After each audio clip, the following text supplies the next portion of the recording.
Écoutez le monde vétérinaire autrement sur Veto Micro, un podcast produit par Thémavet. Bonjour, je suis Sophie Wilforn, vétote multicasquette, et je me suis fixée comme mission l'amélioration du quotidien des vétérinaires. Et moi, je suis Marine Slove, vétérinaire touche-à-tout, journaliste, consultante et cofondatrice de VetoJob. Bienvenue sur le podcast qui rend la parole aux vétérinaires. Grâce à ce média, nous pouvons enfin livrer notre regard sur la profession. Un regard qui nous est propre, même s'il diffère parfois de la version idéalisée bien ancrée dans l'imaginaire collectif. Vous entendrez ici des consoeurs et confrères, praticiens ou non, se confier sur une tranche de leur existence et interroger leur quotidien de vétérinaire. Nous avons voulu ici nous raconter tels que nous sommes, parler de notre rapport au métier bien sûr, mais aussi et avant tout de notre rapport à la vie. Ici, pas de tabou, pas de langue de bois et surtout pas de culpabilité. Vous êtes ici chez nous, mais surtout, vous êtes ici chez vous. Belle écoute. Bonjour à tous et bonjour à toutes. Aujourd'hui sur Veto Micro, j'accueille Louis-Philippe de Lorimier. Bonjour Louis-Philippe. Bonjour Sophie. Louis-Philippe, tu es vétérinaire, sorti de Montréal en 1996. Tu es diplômé du Collège américain d'oncologie, donc l'ACVIM. Et aujourd'hui, tu travailles comme spécialiste au Centre vétérinaire Rive-Sud de Montréal, au Québec. C'est un centre d'urgence et de spécialité où vous êtes une 60aine de vétérinaires. Alors, tu as bien sûr donné un grand nombre de conférences internationales, dont la VAC en 2012, dont on aura l'occasion de parler bien sûr, sur des sujets qui gravitent de près ou parfois un peu plus loin de l'oncologie. Pareil, je pense qu'on aura l'occasion d'en parler. Tu as également écrit et publié un grand nombre d'articles et de livres scientifiques. Alors, je précise déjà, tout ce que je dis là, c'est un résumé. Il y a beaucoup plus de choses, tu as beaucoup plus de cordes à ton arc et on aura l'occasion de discuter de tout ça. Il n'y a pas que par la VAC que tu connais la France. Ta femme, également vétérinaire, diplômée d'Alfort en 2013, spécialiste aussi. Elle est en médecine interne. Elle travaille à la même clinique que toi, il me semble, même centre, pardon. Et d'ailleurs, on la salue. Oui, je salue ma conjointe adorée qui me tolère à chaque jour qui passe. Ben, bravo à elle alors. Alors, il y a aussi un grand nombre de vétérinaires français au Québec, je pense, et d'ailleurs peut-être qu'il y en aura un peu plus après la diffusion de ce podcast, parce que le fil conducteur sera bien sûr d'être vétérinaire au Canada. Mm-hmm. Ben, j'espère ne pas créer d'exode, là. C'est pas le but non plus de cet enregistrement. Ça roule. Enfin, je n'oublie pas que tu es aussi papa de 2 petits garçons. Oui. Tu as un grand nombre de hobbies. Je pense, pareil, on en discutera. J'ai l'impression de ce que tu m'as dit que tu es un vrai épicurien. Et oui, c'est... Ouais. et en tout cas, on a en commun tous les deux le podcast. Et c'est de cette manière qu'on s'est trouvés. Donc là, je m'arrête de parler. Oui. Maintenant, c'est à toi. Re-bienvenue. Et ma question traditionnelle qui est, pourquoi vétérinaire ? Ben, merci beaucoup pour cette introduction.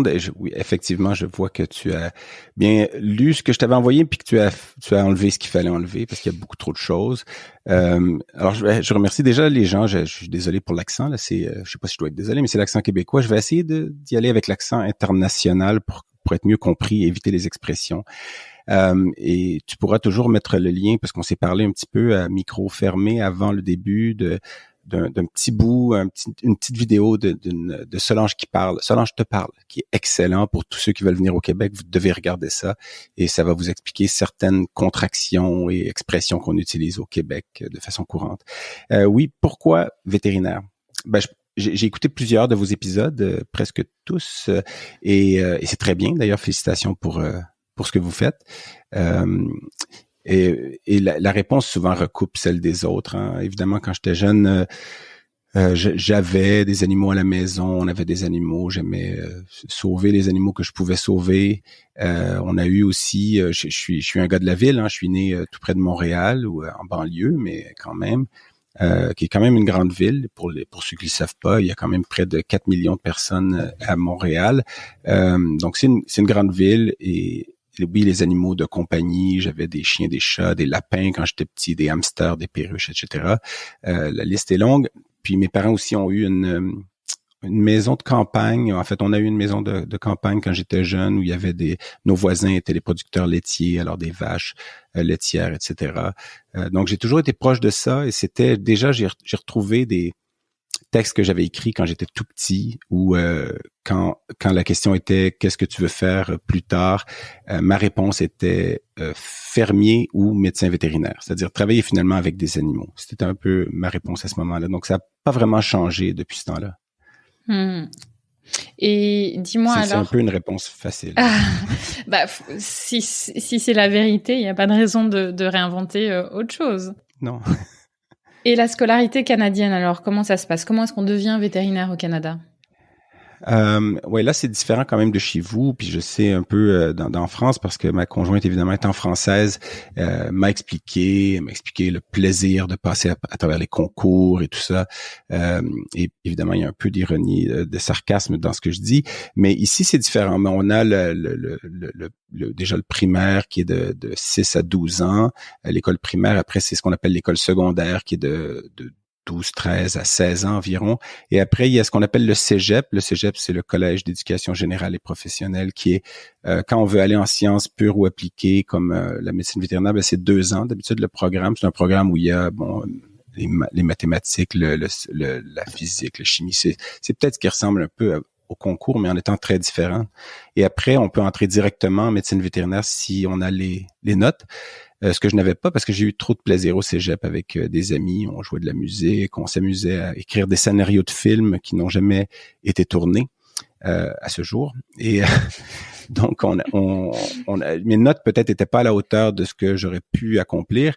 Ce qui fait que je suis entré à l'Université McGill en sciences animales. Sciences animales, c'est l'agronomie, en fait, un programme d'agronomie pour devenir agronome. Mais mon but réel était de réappliquer en médecine vétérinaire, ce que j'ai fait à plusieurs reprises quand même. Éventuellement, j'ai été convoqué à l'entrevue et je suis entré en médecine vétérinaire en 1992. Alors à l'époque, le cursus vétérinaire à l'Université de Montréal était de 4 ans et maintenant c'est 5 ans depuis le début des années 2000 à peu près que c'est 5 ans médecine vétérinaire. Donc j'ai terminé en 96. Étrangement, mes notes en médecine vétérinaire étaient bien meilleures que mes notes toutes les années avant. Alors, une fois que je faisais finalement ce que je voulais faire, j'avais une certaine facilité, puis ce qui était pas complètement logique, j'avais qu'à travailler plus fort avant pour rentrer plus vite. Mais après, j'ai le sentiment que évidemment ma vie serait complètement différente si j'étais entré plus tôt. J'aurais pas évidemment les mêmes amis, je serais pas avec les mêmes gens, et tout ce que je connais n'existerait pas finalement de la façon que je le connais. Alors, il y a rien à changer de ce côté-là de mon côté. Au bout de tes études, tu transites directement vers une résidence ou tu pratiques un peu? J'ai pratiqué.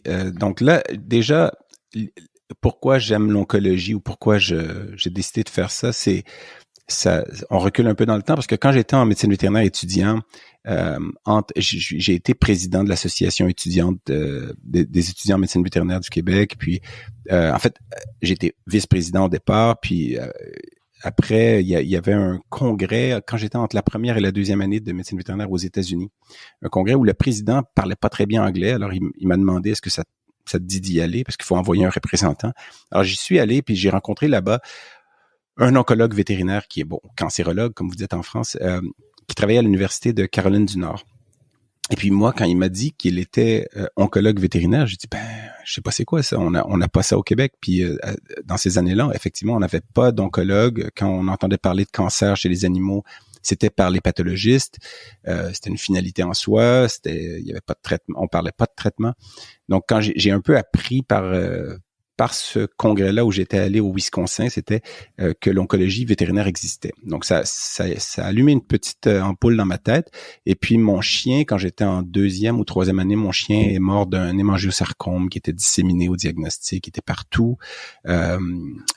Donc, ça aussi, ça m'a beaucoup touché, évidemment. Et puis, quand j'étais en 4e année, durant les stages cliniques, on a eu des patients qui avaient le cancer, donc j'étais en médecine interne, je crois, durant les stages cliniques. Et puis, il y avait un professeur de de médecine interne qui, lui, refusait de proposer des traitements. Puis il disait que ça valait pas la peine, c'était du cancer, le chien va mourir. Puis moi, j'arrivais avec les études. Dans telle étude, il y avait tel traitement, on pourrait le faire. Puis je me mettais pas tout le monde de mon côté quand je faisais ça. J'imagine. Mais moi, je trouvais que c'était illogique d'au moins pas proposer certains traitements, certaines options. Alors, quand j'ai terminé, je suis allé en pratique générale. Je continuais à lire des articles de littérature, ce que j'appelle la littérature primaire, c'est-à-dire des articles d'études sur des nouveaux traitements et tout. Je continuais à me garder relativement à jour sur l'oncologie parce que je continuais d'aimer ça sans en faire beaucoup dans la pratique de tous les jours. J'étais dans une structure on était 7 vétérinaires d'animaux de compagnie, quand même un gros hôpital pour l'époque. Et puis, je suis allé dans des congrès d'oncologie de la Veterinary Cancer Society, la VCS aux États-Unis. Et là, j'ai rencontré des gens, d'autres oncologues, dont celui que j'avais rencontré déjà auparavant, mais d'autres aussi. Puis j'ai fini par appliquer. Puis je suis entré en résidence en 2000, donc 4 ans après avoir fait 4 ans de pratique générale. Et pour moi, ces 4 années-là, je les regrette pas du tout parce que, comme je disais tout à l'heure, premièrement, le parcours est... on choisit pas son parcours, hein, on le suit, on le vit. Puis ces 4 années de pratique générale ont été importantes pour moi, puis continuent aujourd'hui de l'être parce que ça fait que quand je me fais référer des patients par des omnipraticiens, des généralistes, je connais mieux leur réalité peut-être que d'autres spécialistes qui sont passés directement de finir leur médecine vétérinaire, faire un internat, aller directement en résidence, qui n'ont pas fait de pratique générale. Alors pour moi, c'est 4 années qui ont été importante dans mon parcours, puis que je regrette pas. Donc oui, la résidence, c'était en Illinois, aux États-Unis. Et c'était toujours une évidence, par contre, pour toi, que tu voulais faire l'acadie? Tu t'es jamais intéressé à la rurale ou à l'équine, par exemple? En fait, non, parce que justement, quand j'ai fait j'ai fait un baccalauréat en sciences animales et je suis devenu agronome. Quand j'ai fait mon baccalauréat, c'était à l'université McGill. L'université McGill, c'est une université anglophone à Montréal. J'ai fait le le baccalauréat au complet, j'ai passé les examens, je suis devenu agronome. J'ai jamais pratiqué comme agronome, mais quand je suis entré en médecine vétérinaire au départ, même si mes rêves d'enfant, c'était de faire de la médecine vétérinaire sur les animaux de compagnie, quand j'ai fini mon bac en agronomie, puis je suis devenu agronome, je me suis dit, je vais maximiser l'utilisation de ce diplôme, puis je ferai de la médecine de population, que ça soit puis à ce moment-là, je pensais plus au porc et à la volaille parce que c'était un certain intérêt que j'avais développé durant mon bac. Mais une fois entré en médecine vétérinaire, puis la médecine individualisée qui poussait un peu plus loin tout ce qui était science et médecine, ça a réveillé cet intérêt-là que j'avais pour les animaux de compagnie. Après l'oncologie, là c'est vraiment le défi de vouloir comprendre et maîtriser cet adversaire qu'est le cancer, si on veut. Puis après, quand même, quand j'étais à l'Université d'Illinois, oui, en résidence, c'est vrai que l'oncologie, c'est une résidence multi-espèces. On fait surtout des animaux de compagnie, mais on traitait parfois des chevaux avec des sarcoïdes, avec des carcinomes, avec des mélanomes, etc. Puis d'ailleurs, j'ai fait mon travail aussi, puis je voulais pas s'aborder ou détourner l'entrevue, mais j'ai vu ce que toi t'as publié, Sophie. Et j'ai vu que, entre autres, t'as publié un article dans la revue vétérinaire canadienne en 2014 sur les sarcoïdes. C'est vrai. Sur l'efficacité de l'onguent à la sanguinaire de Newmarket pour traiter les sarcoïdes équins.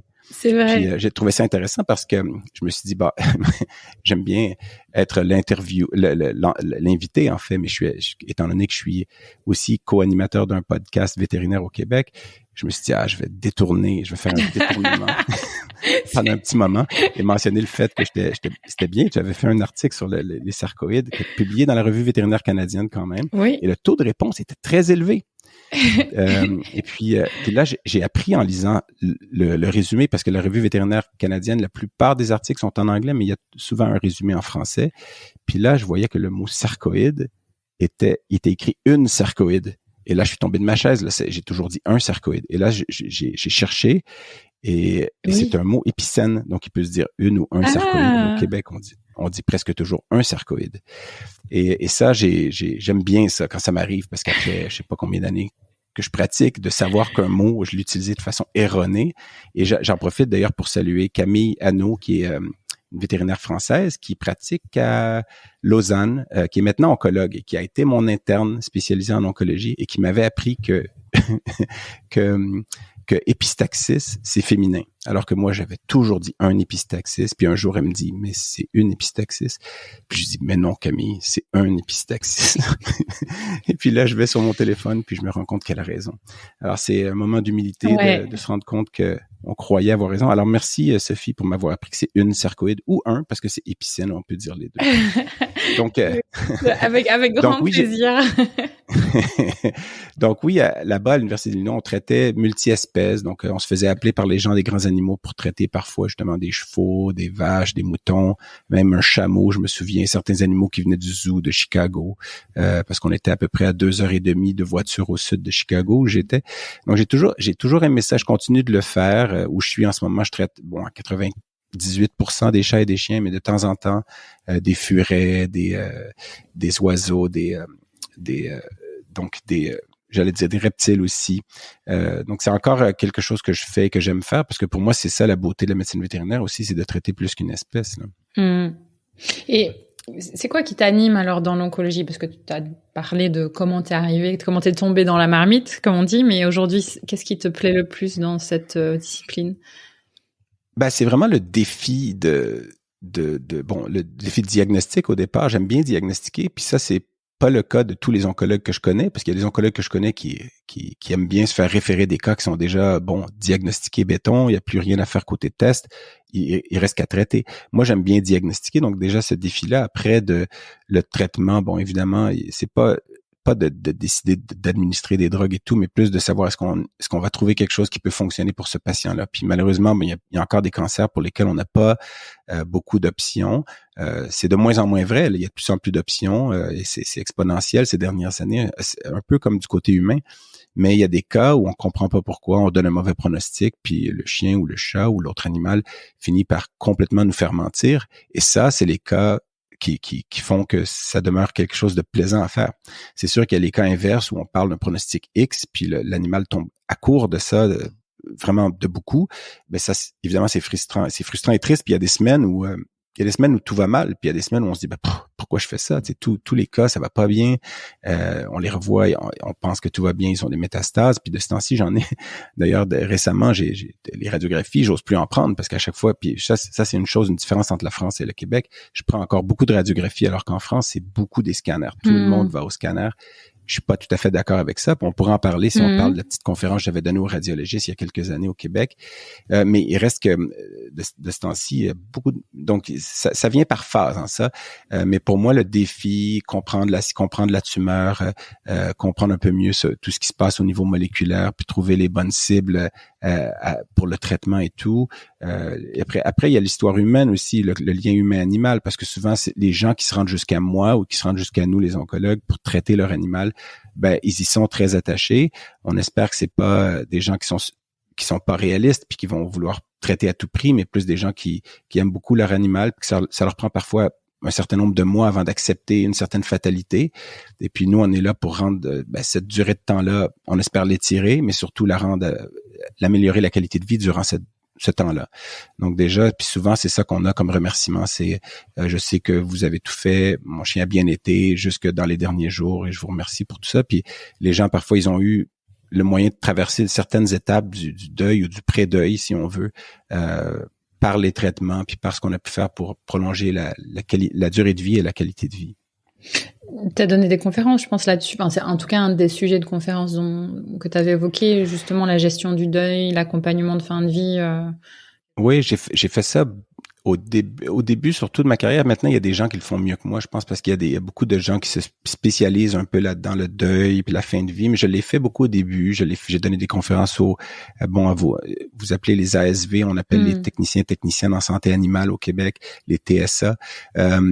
Donner des conférences aux techniciennes, aussi aux vétérinaires sur la fin de vie, comment, entre guillemets, faire une bonne euthanasie. C'est pas des trucs, parce que ça pourrait sonner comme une recette ou des trucs, mais parfois c'est des choses qu'on a appris au fil du temps. J'ai eu la chance, quand j'étais aux États-Unis, à l'Université d'Illinois, de travailler avec une travailleuse sociale qui, elle, son rôle était d'accompagner le client. Et nous, notre rôle était plus médical, mais je voyais ce qu'elle faisait. Puis parfois, je me disais, c'est des outils qu'on n'a pas toujours, on n'est pas équipé pour faire face à ça comme vétérinaire quand on finit, savoir comment comment fonctionner quand un client est en grande détresse avec la perte de son animal. Puis maintenant, je crois que les étudiants qui traversent le cursus vétérinaire sont un peu mieux outillés qu'on l'était dans ce temps-là. Donc, mon but était de faire ça. Il y a certaines conférences comme ça qui s'éloignaient un peu de l'oncologie, pas tant que ça, parce qu'évidemment, nos patients finissent par mourir, mais puis ça, c'est des discussions que j'ai eues avec des chirurgiens qui disent « Ah ben toi, on le sait bien, tes patients vont finir par mourir. » Je dis « Ben désolé, mais ta prothèse totale, elle va finir par mourir aussi. » Puis tous les patients finissent par mourir. Donc, c'est juste qu'ils sont pas habitués de vivre. Les chirurgiens, par exemple, quand le client décide d'euthanasier, parfois sont désemparés. J'ai vu des chirurgiens marcher dans le corridor au travail avec les yeux vide de sens, puis il dit qu'est-ce qui va pas? Il dit ben mon client veut euthanasier. Moi je dis bon, veux-tu que j'aille parler à ton client? Mais c'est un problème orthopédique complexe qui était plus guérissable. Puis donc mais on a une habitude malheureusement à voir ces clients-là, puis c'est des situations où peut-être ça veut pas dire que c'est plus facile, mais on le vit plus souvent disons que d'autres spécialités, ça c'est sûr. Et donc, tu fais ta résidence au Illinois et... Oui, où j'ai rencontré ma précédente conjointe qui était étudiante quand j'étais résident. Donc, vétérinaire également? Oui.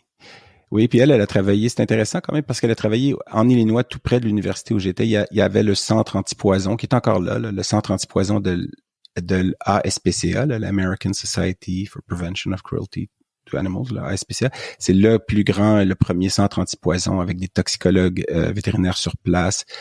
Donc, elle a travaillé là pendant quand même 3 ans.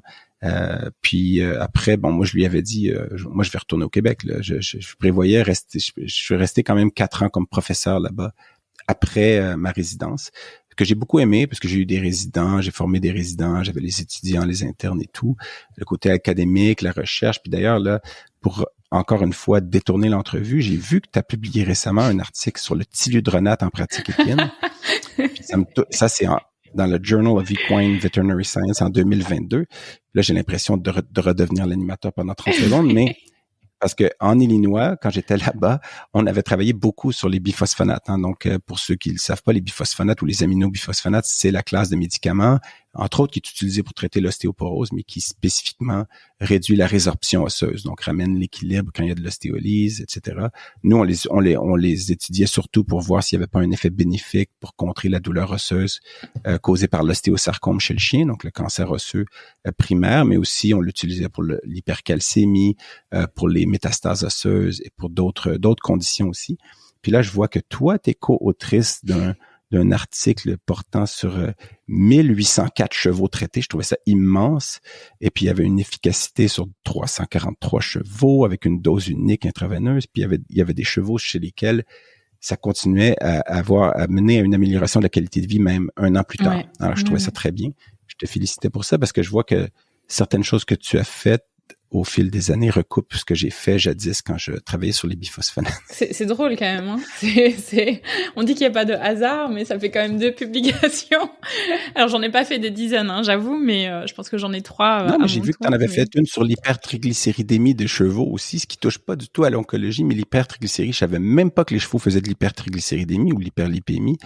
Puis ça, c'est quelque chose que je pense qui est sous-diagnostiqué chez les animaux de compagnie, chez les chiens, entre autres, là, parce qu'il y a beaucoup de chiens que je vois, les triglycérides font pas partie du bilan biochimique standard, et quand on le vérifie, j'ai diagnostiqué au fil des années beaucoup de chiens avec l'hyperlipémie et l'hypertriglycéridémie. Puis là, je vois que tu as publié aussi quelque chose là-dessus en 2014.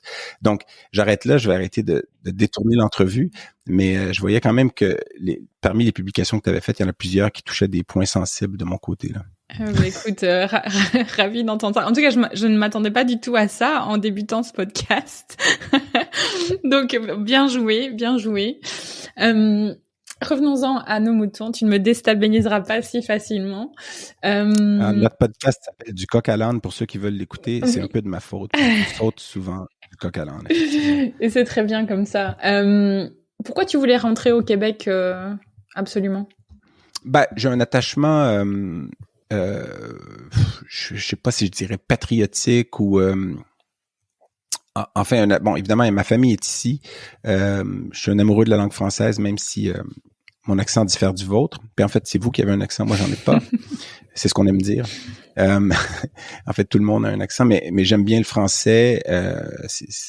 J'aime le Québec, sa diversité, les étendues. Ma famille, mes amis, j'ai des liens très près avec mes confrères, consoeurs de classe de médecine vétérinaire. Justement, c'est 4 années qu'on avait passées où on est tous dans la même classe en tout cas pendant les 3 premières années, toujours dans le même local, tout le groupe ensemble. Ça a tissé des liens très, très, très serrés. D'ailleurs, certains de mes confrères, en fait, un de mes confrères qui travaille dans le port m'a demandé d'être le parrain de sa fille. Puis je me souviens quand il me l'a demandé, il dit ça c'est pour te forcer à revenir au Québec. J'avais déjà l'intention de revenir au Québec de toute façon. Alors je salue Sylvain et Karine et sa fille Pénélope qui est ma filleule. Et sa sœur qui fait du cheval d'ailleurs, si on veut faire un lien avec ce que tu fais. Nora. Donc ça déjà tout ça, les amis, la famille, tout ça. Puis ma conjointe de l'époque, Jocelyn, qui est une anglophone, mais qui est maintenant qui est une américaine en fait, mais qui est maintenant avec un Français d'ailleurs.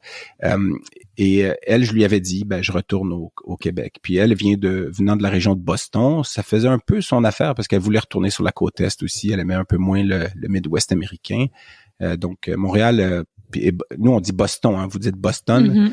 Il y a des mots comme ça où on a francisé plus que vous. Puis il y a d'autres mots où c'est l'inverse. Là. On dit Wi-Fi, vous dites Wi-Fi. Wi-Fi, oui. Mais on dit Boston, vous dites Boston. C'est pas tout à fait logique.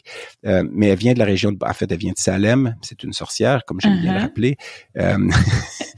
Et on est allé souvent en voiture. C'est à peu près 5 heures de route de Montréal à Boston. Donc, pour elle, ça faisait son affaire. Moi, j'étais content de revenir au Québec dans une structure qui n'était pas académique, mais quand même, j'ai eu l'occasion, même en structure privée, de faire des études cliniques. On est sur le point d'en commencer une autre maintenant. Pour moi, c'est parce que au départ, je voulais continuer à beaucoup publier, écrire et tout. C'est plus difficile en pratique privée. On a des longues journées avec beaucoup de patients. Mais pour moi, c'était un des challenges qui a été pas évident au début, mais avec qui est maintenant, qui est ma vie de tous les jours maintenant. Donc, oui, revenir au Québec, c'est drôle parce qu'il y avait un de mes professeurs qui était un chirurgien dans les animaux de compagnie qui m'avait dit, quand j'ai quitté, qui m'avait dit, au revoir, mais tu reviendras pas au Québec. En voulant dire, dans ces années-là, il n'y a pas d'oncologie de toute façon au Québec, donc pourquoi tu reviendrais? Je dis, justement, je vais partir faire la formation, puis je vais revenir. Puis il va en avoir de l'oncologie au Québec. Parce que dans ces années-là, il y avait 0 oncologue vétérinaire au Québec. Puis maintenant, vous voyez, en 2022, on est 8 oncologues vétérinaires au Québec, quand même. Du coup, tu étais le premier oncologue au Canada, alors? Enfin, au Québec? Au Canada, non. En fait, ni un ni l'autre. J'étais pas le premier. Au Québec, il y a une consoeur à moi de ma promotion, en fait, qui s'appelle Marie-Ève Nadeau, que je salue, s'il écoute, qui avait fait sa résidence à la même université en Illinois aussi, qui m'avait un peu ouvert la voie là-bas, et qui est revenue au Québec alors que moi, je débutais là-bas. Donc, elle a été oncologue ici au Québec à partir de 2000-2001. Moi, je suis revenu au Québec en 2007. Quand je suis revenu, j'étais le 3e parce que déjà, il y avait Hugues Lacoste, un nom de famille français, hein? Hugues, qui était mon résident en Illinois. Alors, lui aussi a été formé en Illinois quand j'étais professeur là-bas, qui est revenu au Québec en 2006. Alors, moi, quand je suis revenu, j'étais le 3e. Et puis, il y en avait déjà aussi dans l'Ouest canadien, peut-être en Ontario, il y en avait 1 ou 2 aussi. Mais c'était quand même une spécialité qui débutait. Hein, les médecins vétérinaires généralistes ou omnipraticiens n'étaient pas encore habitués à référer des cas, croyaient encore que le cancer c'était une finalité en soi. Donc c'était beaucoup de travail à faire sur expliquer que c'est pas toujours le premier. Étrangement, il y avait des idées préconçues de pronostics qui étaient vraiment moins bonnes que la réalité. Par exemple, l'ostéosarcome, un chien qui a un ostéosarcome, qu'on ampute, qu'on traite en chimio, combien de temps ça vit? Il y a des vétérinaires qui croyaient que c'était 2-3 mois, alors que on approche d'un an de médiane de survie. Donc, il y avait des données comme ça qui, je sais pas pourquoi, étaient véhiculées. Donc, il y avait beaucoup de travail à faire de ce côté-là, alors que maintenant, on a trop pas trop, mais on a beaucoup de références. Puis, dans ce temps-là, il fallait travailler pour avoir les vétérinaires qui nous envoient des patients et nous laisser faire le travail avec le client un peu sur le côté pronostic et quelles sont les options de traitement. Donc, ça a beaucoup évolué au cours des 10, 12, 15 dernières années, là. Un gros travail d'évangélisation, quoi, du coup. Oui, exactement. Et quand tu es revenu au Canada, au Québec, tu as commencé à travailler directement au centre vétérinaire Rive-Sud. Oui, exactement. C'est une structure qui avait débuté dans la fin des années 80 par un Yves Gosselin qui est maintenant à la retraite, mais qui était interniste dans les petits animaux, qui faisait aussi de la dermatologie, tout ça. Puis lui avait parti cette structure-là avec une ophtalmologiste, un chirurgien vétérinaire dans les années 80, mais c'était encore une structure qui était en développement. Il n'y avait pas beaucoup de spécialistes à ce moment-là. Et quand moi je suis arrivé, on était une vague un peu. On est arrivé 4-5 spécialistes en même temps, chirurgie, médecine interne, oncologie, imagerie. Donc ça fait un petit boom. Puis après ça, il y en a beaucoup d'autres qui sont greffés évidemment depuis ce temps-là. On est rendu un groupe avec, par exemple, on est 2 oncologues, 3 ou 4 internistes, 3 chirurgiens, 3-4 chirurgiens, résidence en chirurgie, résidence. Donc il y a des internats spécialisés aussi, il y a des urgentologues. Criticalistes, urgentologues en tout cas. Puis et on a pratiquement toutes les spécialités, pas tout à fait toutes les spécialités encore. On a un autre centre qui est à Laval, sur la rive nord de Montréal, où là il y a de la médecine avec les NAC. Donc je crois qu'ils sont 6 vétérinaires ou 7 vétérinaires à temps plein pour traiter les NAC. Là, c'est fou. Oh wow. C'est hyper occupé. Il y a des urgences de NAC tout le temps. Vraiment, c'est probablement le plus gros hôpital de ce qu'on appelle encore les exotiques ici là, au Québec, mais c'est probablement le plus gros hôpital de ce type de médecine-là au Canada. Là. Ouais. Et ça fait partie on est 2 structures similaires sur la rive nord et la rive sud de Montréal. Ok. Et aujourd'hui, à l'époque, j'imagine, vous étiez moins nombreux. Là, vous êtes une 60aine aujourd'hui. Peut-être c'est le bon moment que tu nous parles un peu des structures au Québec. Déjà, on se dit hors ligne là. En termes de population des animaux de compagnie au Québec, 3 millions, c'est ça, on s'était dit? Ouais, autour de 3,3 millions d'animaux de compagnie. Ouais, puis c'est toujours des estimations, évidemment, mais environ, ouais. Pour 8 points quelques millions d'humains, ouais. Et en vétérinaire, ça donne quoi? Je connais pas le chiffre exact, mais c'est autour de 2200, 2500 dans ces eaux-là. Et en spécialiste? Donc c'est à peu près un huitième de ce que vous avez en France, en fait. Ouais, c'est ça. Ouais. Et en termes parce que 60 vétérinaires, ça commence à être pas mal dans une structure. Ouais. Vous avez beaucoup de structures de cette taille-là. Comment ça se passe?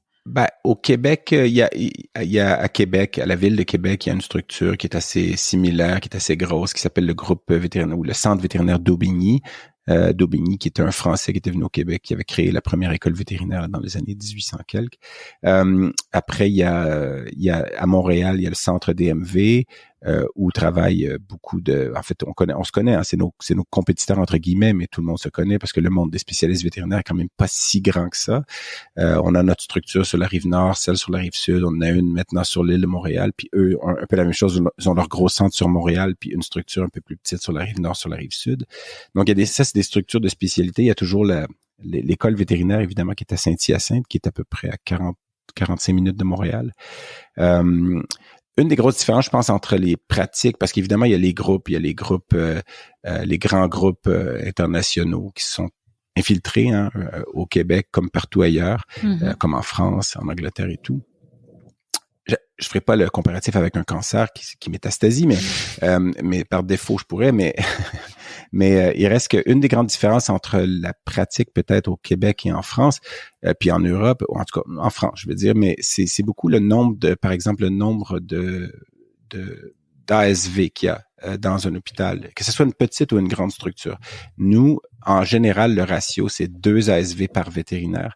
C'est sûr que c'est pas vrai cette année puis l'année dernière. Il y a de la difficulté à recruter du personnel, mais en général, dans un hôpital qui roule bien, il devrait avoir environ 2 fois plus de techniciens en santé animale que de médecins vétérinaires. Alors qu'en France, en Italie, en tout cas quand je suis allé, les ratios étaient pas du tout comme ça. C'était même l'inverse, puis beaucoup plus de vétérinaires que d'aides soignants dans une structure. Mais nous, on leur fait faire beaucoup de choses. Hein. Les techniciens et techniciennes vont prendre jamais un vétérinaire devrait pas prendre faire de prélèvements sanguins, poser des cathéters intraveineux. Tout ça, c'est fait par les techniciens et techniciennes, un peu comme les infirmiers en médecine humaine.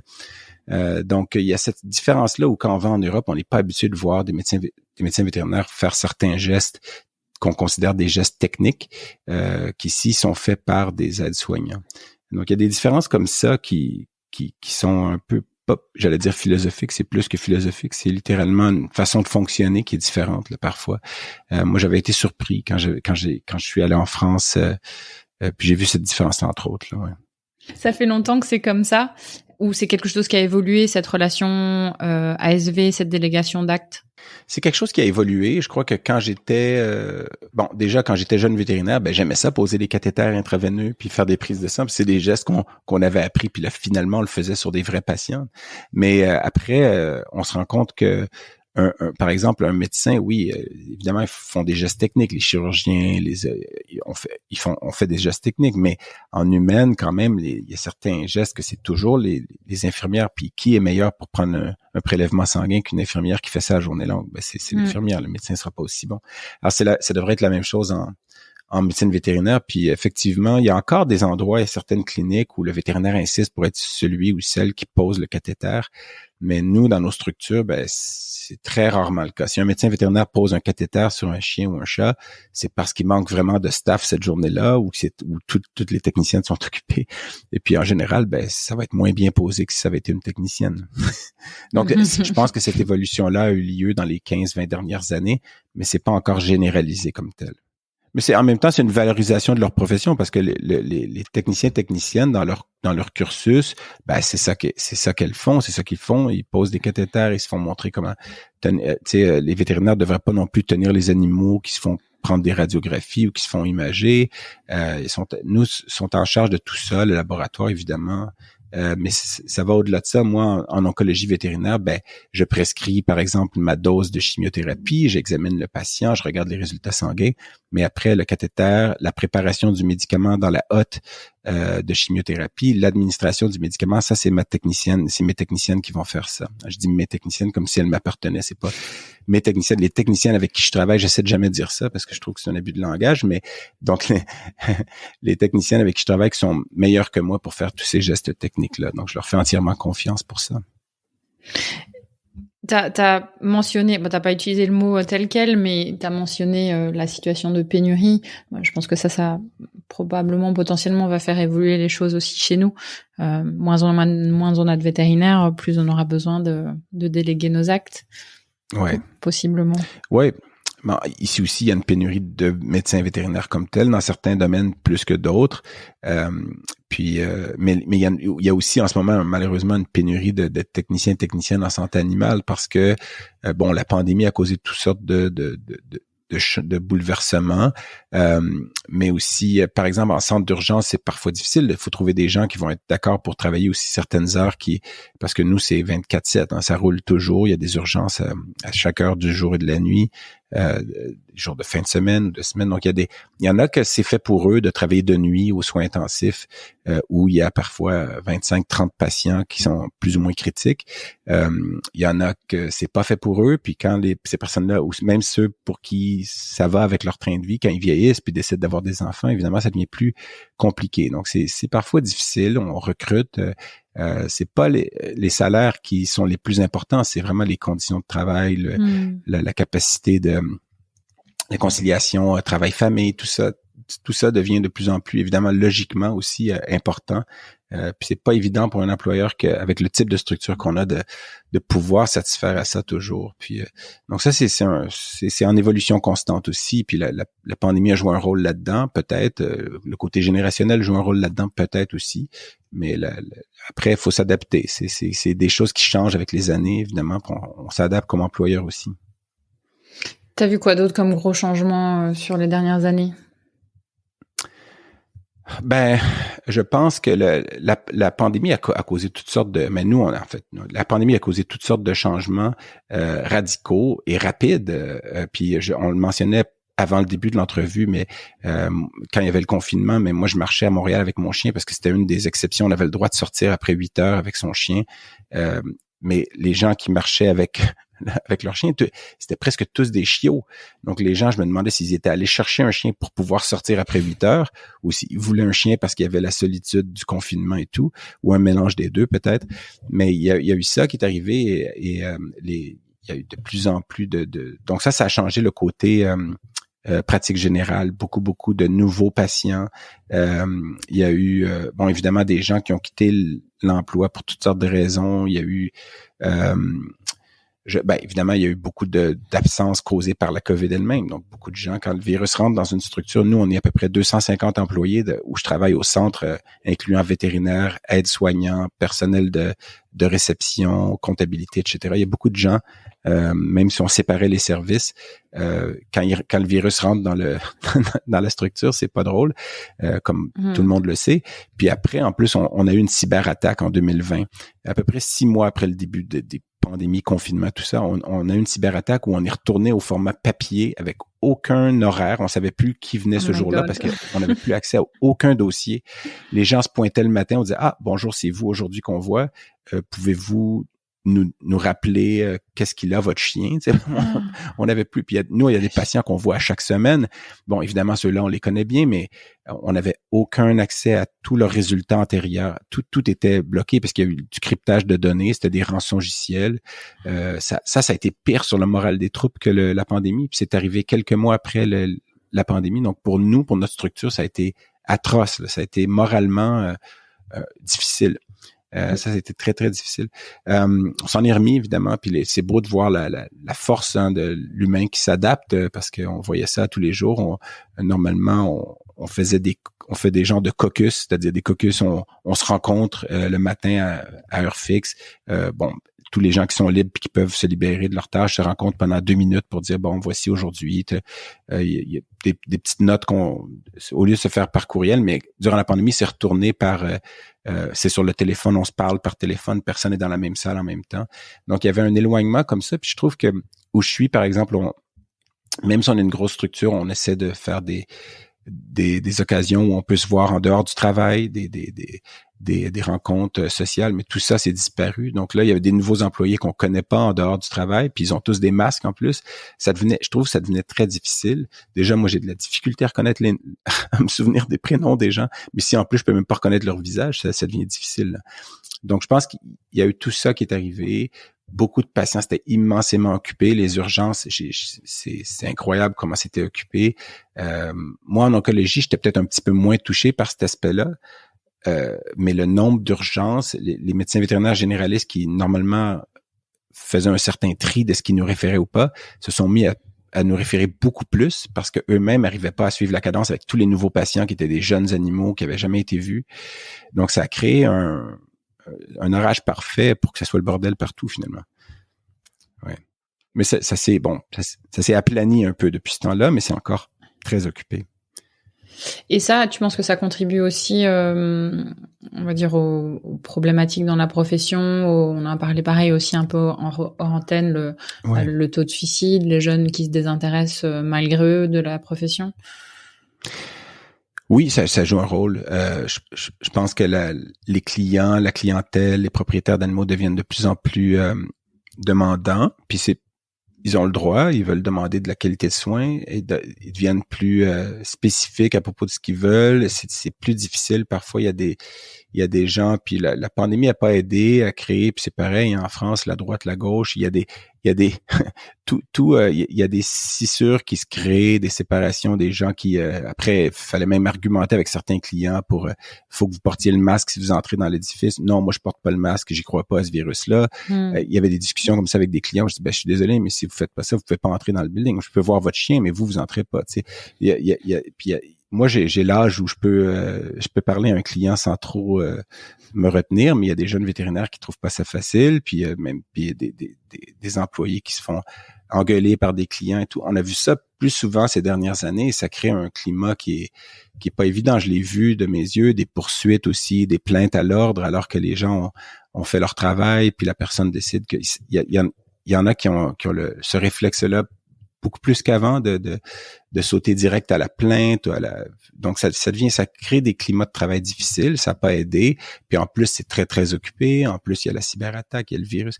Il y a eu l'orage parfait pour que le côté psychologique des troupes soit atteint négativement, sévèrement ces dernières années. Puis je pense que c'est pour ça qu'il y en a beaucoup qui ont changé d'emploi aussi. Ça doit être la même chose en France. Je suis un peu l'actualité, entre guillemets, l'actualité standard ou l'actualité vétérinaire aussi, mais c'est difficile pour les troupes. Et puis d'ailleurs, je sais pas si on va en parler, mais un de mes hobbies, c'est le podcasting, parce que j'en ai débuté un durant la pandémie, parce que c'était aussi le temps parfait pour essayer de rejoindre les gens d'une autre façon, parce qu'il y avait plus de congrès en présentiel. Mais demain, on enregistre des épisodes, puis on reçoit justement un sociologue qui a fait une vaste étude sur la médecine vétérinaire au Québec et sur les médecins vétérinaires et la santé finalement psychologique un peu des médecins vétérinaires au Québec, parce que il y a eu quand même beaucoup trop de suicides dans notre petite communauté de 2000 quelques vétérinaires au Québec. Il y en a eu plusieurs. Ouais. Puis j'en connais personnellement. Ouais. Oui, malheureusement, ça c'est mondial, je pense, international aujourd'hui, la situation, en tout cas au niveau vétérinaire, malheureusement. Ouais. J'ai envie on a commencé à parler, tu vois, on fait comme sur ton podcast, tu vois, on passe du coq à l'âne. C'est ma faute. Non, mais on a commencé à parler de différences entre, on parlait des structures et on parlait des différences avec la France. C'est vrai qu'après on a dévié. Je voulais revenir là-dessus parce que je pense que probablement il y en a d'autres, ou en tout cas, est-ce qu'il y en a que tu as identifié aujourd'hui entre la pratique vétérinaire, la structuration vétérinaire en France et au Canada? Ben, faut quand même dire que j'ai jamais pratiqué en France, alors je sais pas exactement ce qui se passe dans le quotidien des médecins vétérinaires français. J'ai co-présenté avec un cancérologue français dans un congrès de la VAC. Alors, on parlait de science, puis son approche était différente de la mienne, par exemple, pour la même tumeur, mais on n'avait pas la même approche. Puis ça, c'est des différences qu'on pourrait voir à la limite entre deux oncologues nord-américains aussi. C'est sûr qu'il y a des différences que je trouve parfois un peu peut-être même jolies, parce que ici, de la façon juste qu'on parle et qu'on écrit certaines terminologies vétérinaires déjà est différente de ce que vous faites en France, parce que nous, on utilise souvent des termes américain qu'on a francisé, par exemple. Donc, on a carrément traduit le mot en français. Donc, déjà, juste dans la terminologie, parfois, c'est différent et ça peut être mélangeant quand on le sait pas. Après, t'as un exemple, par exemple, je te coupe, mais j'essaie de me souvenir de certains exemples, mais je me souviens de la fois où dans une revue, je crois que c'était Pratique médicale et chirurgicale, ou je sais pas si ça existe encore d'ailleurs, mais une revue française, ou c'était peut-être Le Point ou quelque chose comme ça, où ça parlait de thérapeutique liquidienne. Puis là, j'étais comme thérapeutique liquidienne, mais voyons donc. Je trouvais ça à la fois beau, mais trop long, parce que nous, on dit fluidothérapie. Bien, les fluidothérapies, ça vient de fluid therapy, c'est un anglicisme peut-être. Puis il y a plein d'autres. Bon, le meilleur exemple peut-être que j'ai pour ça en fait. Puis il faut que je remonte à 2012 où je m'étais fait demander d'aller présenter à la VAC à Paris. Et ça, c'est une anecdote que j'ai contée maintes et maintes fois.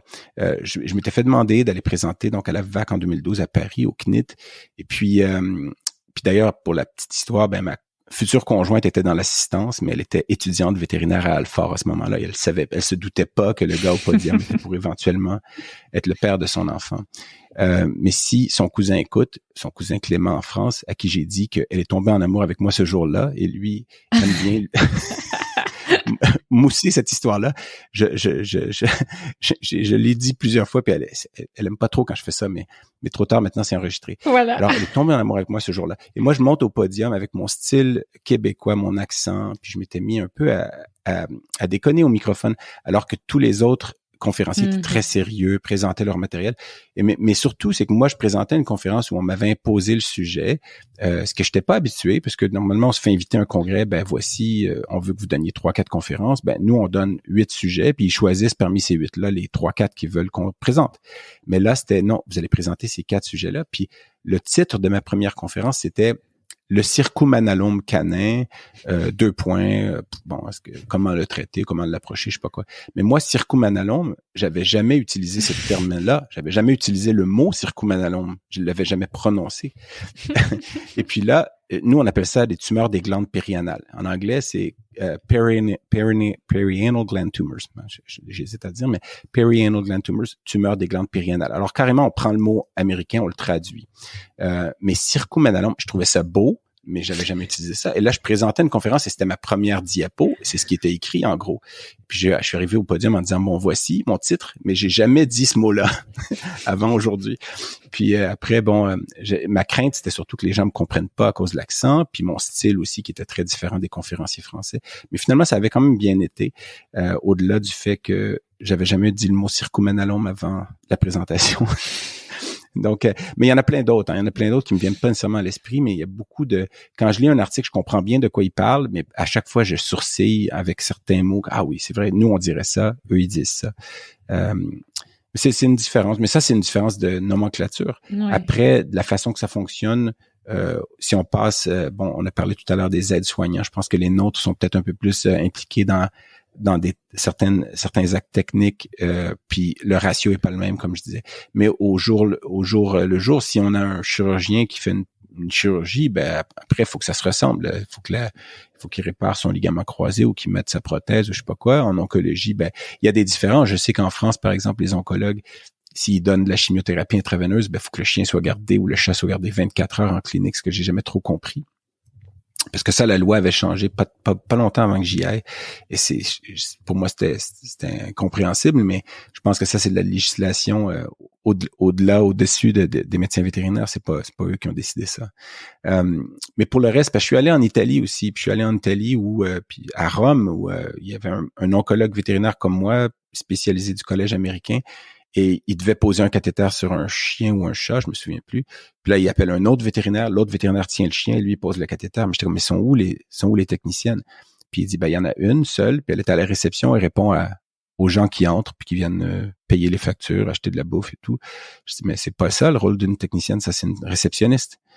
Puis nous, une technicienne, il y en a encore des cliniques où la technicienne fait aussi la réception, fait aussi d'autres choses comme ça, mais de moins en moins. Normalement, les gens qui sont à la réception, c'est des réceptionnistes. Elles touchent pas aux animaux. Les techniciennes sont à l'arrière puis elles font leur travail. Donc ça, c'est pour moi une des plus grandes différences. Mais ce que j'avais noté quand j'étais allé en France, c'était que il y avait des choses que les vétérinaires, j'allais dire mais que les vétérinaires français font parfois qui sont à la fine pointe de la technologie et de la science.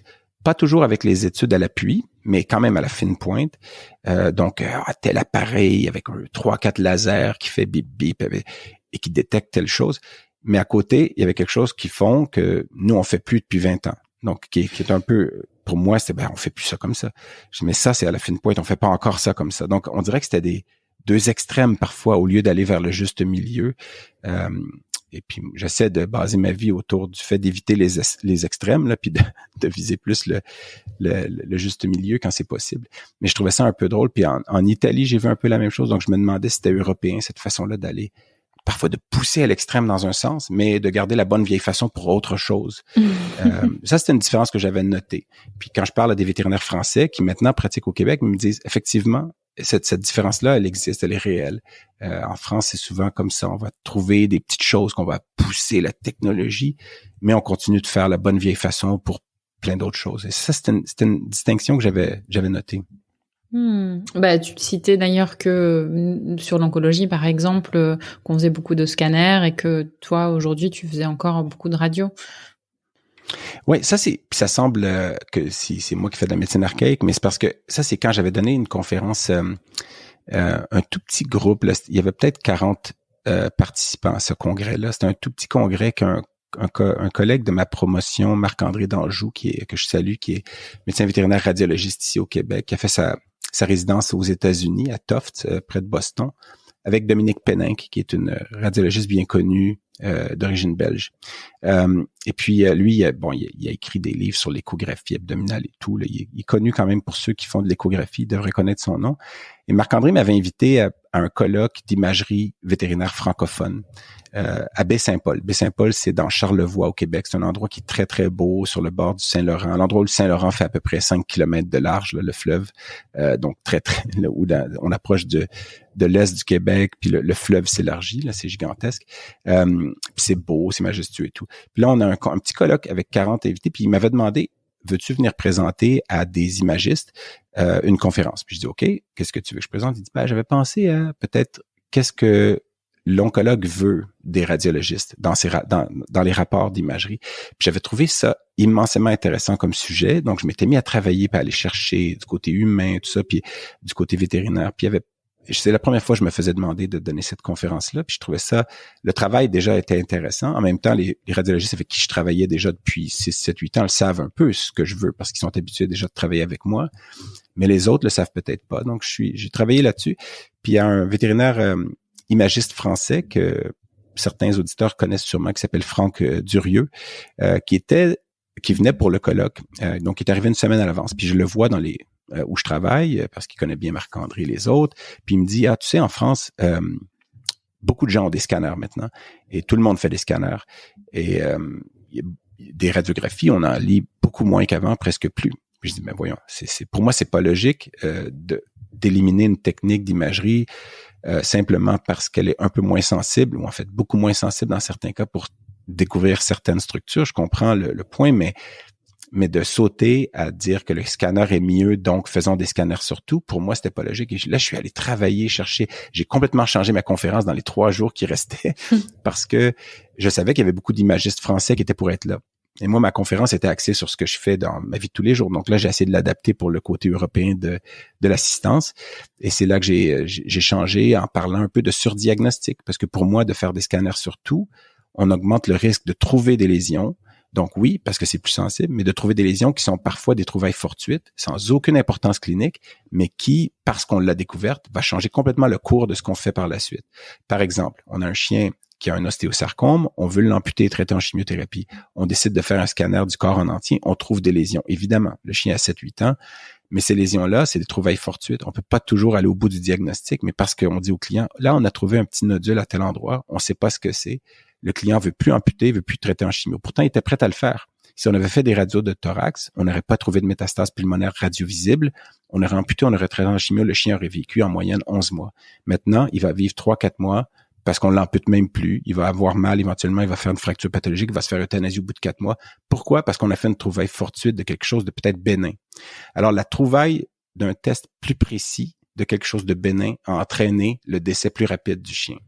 Pour moi, c'est un illogisme. Puis c'était un exemple que je donnais dans cette conférence-là où en savoir trop, des fois, c'est pas mieux. D'aller trop loin dans le diagnostic, parfois, c'est pas mieux. Il faut savoir ce qu'on va faire quand on pose une question, quand on fait un test diagnostique. Il faut savoir ce qu'on va faire avec la réponse. Il faut savoir ce qu'on va faire avec l'éventail de réponses possibles que ce test-là va nous donner. Et ça, parfois, je crois que les médecins vétérinaires vont arriver avec un nouveau test. OK, on le fait, mais ils ont pas pensé, qu'est-ce que je vais faire si la réponse est A, B, C, D, E ou F, puis la liste peut aller jusqu'à Z. Il faut avoir une idée de ce qu'on va faire selon la réponse. Puis je dis pas que moi je suis meilleur qu'eux en passant, là, mais j'évite de faire le scanner justement pour pas avoir à répondre à ces questions-là. Mais c'est pas vrai, on utilise le scanner je fais des blagues, on utilise le scanner quotidiennement, mais on choisit les cas, et il y a des cas où je crois pas que ça soit valable d'utiliser le scanner, puis que la radiographie est encore mieux. Alors je fais encore beaucoup de radiographie, et pourtant je suis un spécialiste dans un domaine particulier, puis j'évite le scanner pour beaucoup de situations où je crois que ça ferait que mêler les cartes. C'est un exemple parmi tant d'autres. Et tant qu'on est sur le sujet des conférences, d'ailleurs, tu as pas mal baroudé quand même, j'ai vu pour toutes tes conférences. Tu en fais toujours autant aujourd'hui? Un peu moins, parce que il y a des jeunes oncologues qui sont arrivés au Québec, qui ont besoin de se faire connaître. Fait que je leur ai laissé un peu puis là, je sonne comme un altruiste, là. Je suis pas un saint, là, du tout, là, mais je veux dire, je me dis, bon, eux, il faut qu'ils se fassent connaître. Moi, les gens me connaissent un peu. Je suis assez occupé en clinique. J'adore donner des conférences. Pour moi, j'essaie de faire le mélange de deux choses, c'est-à-dire instruire les gens, mais les faire rire aussi, puis arriver avec des anecdotes loufoques. Donc, c'est ce que j'avais fait d'ailleurs quand j'avais présenté à l'AFVAC. Je craignais que ça passe pas bien, mais ça avait quand même bien passé. Mon souvenir est que j'avais eu une ovation debout, tout le monde riait. T'as trouvé ta femme aussi. Non. Elle m'a trouvé. Moi, je savais pas qu'elle était dans l'assistance. mais non, pour vrai, je lui ai demandé, parce que c'est le premier soir qu'on a commencé à se fréquenter, qu'elle m'a dit qu'elle était dans l'assistance, puis j'ai dit, te souviens-tu de quand je suis monté sur le podium, puis j'ai commencé à parler. Elle dit, c'était comme voir un accident de train au ralenti. Elle se demandait qu'est-ce que je faisais, pourquoi je faisais ça. Elle me connaissait pas, puis elle se disait, ça fonctionnera pas, je sais pas ce qu'il fait. Mais pour vrai, les gens riaient puis trouvaient ça drôle parce que en même temps, j'étais à l'avant-dernière conférence de l'après-midi. Puis il faut dire, j'étais passé dans le salon des exposants auparavant. Puis malheureusement, à chaque kiosque, il y avait du champagne. Ce qu'on n'est pas habitué, nous, en Amérique du Nord, il n'y a pas du champagne à chaque kiosque. Alors moi, quand je me fais dire champagne avec un point d'interrogation, ma réponse est toujours oui. Pourquoi? On dit jamais non à cette question-là. En tout cas, au Québec. Alors, moi, j'étais oui. Puis après 2, 3, 4 verres de champagne avec un estomac vide, quand j'ai présenté, il fallait que fallait faire attention. Mais je me souviens bien de ça parce que déjà, j'étais nerveux de est-ce qu'ils vont comprendre mon accent? 2, est-ce qu'ils vont comprendre mon style d'humour? 3, est-ce qu'ils vont aimer mon style de conférencier qui est différent du leur? Puis, et puis, j'étais passé après une vétérinaire française qui travaille maintenant en Amérique du Nord puis qui parlait avec une voix tremblotante. Puis je me dis, bon, elle est stressée parce qu'elle revient en France puis elle a peur de peut-être avoir perdu un peu la touche qu'elle avait quand elle était ici, j'imagine.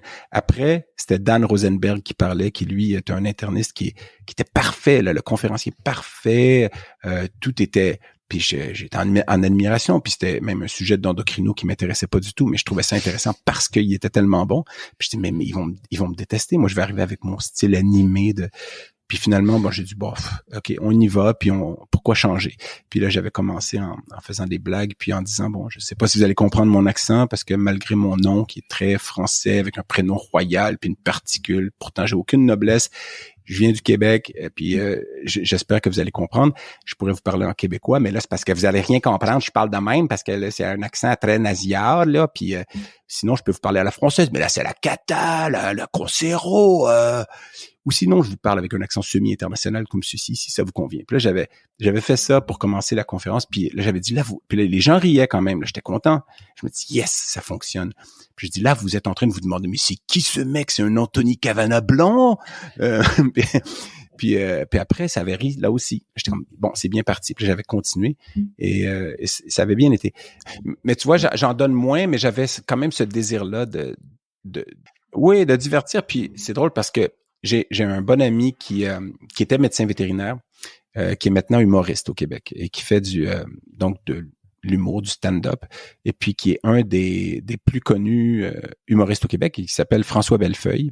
Il y en a peut-être qui le connaissent, là, pour son personnage avec une barbe. Jadis, il avait les cheveux un peu fous dans les airs. Maintenant, il s'est fait couper les cheveux. Mais il est très connu au Québec.